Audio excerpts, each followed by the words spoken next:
CNN. Nearly 3 weeks after sexual harassment allegations first emerged against Sen.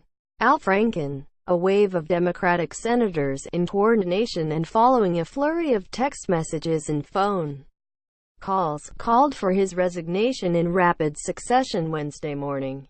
Starting around 11:30 a.m. ET, the senators posted statements in a coordinated effort, one after the other, on social media, saying the Minnesota Democrat should step down.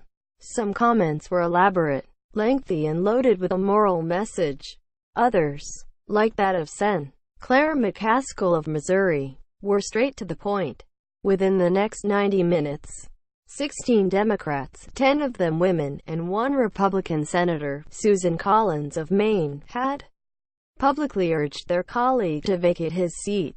Capitol Hill had been on edge for weeks as more accusations were made public and as an ethics investigation was looming. Yet no one had publicly called for Franken's resignation.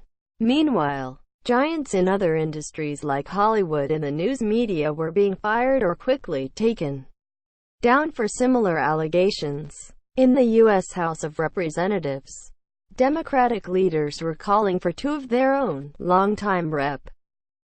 Conyers of Michigan and freshman Rep. Ruben Kihuen of Nevada, to step down amid allegations of unwanted sexual advances. In the Senate, however, it was quiet until Wednesday. The story prompted a flurry of calls and texts between Senate offices within minutes, and it was decided sometime between then and about 10:30 a.m. ET that the women senators would go public in a show of unity with their desire for Franken to step aside. Their patience had worn incredibly thin, said an aide to one of the women senators.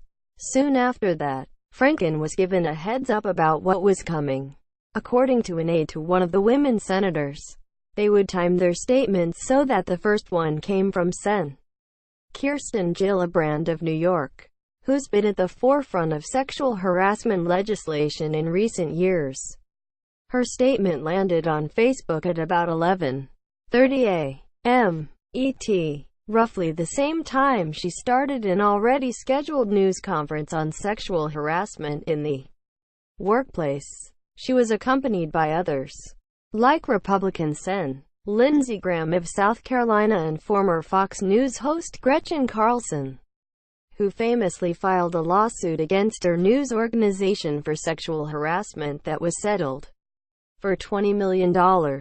While Senator Franken is entitled to have the Ethics Committee conclude its review, I believe it would be better for our country if he sent a clear message that any kind of mistreatment of women in our society isn't acceptable by stepping aside to let someone else serve.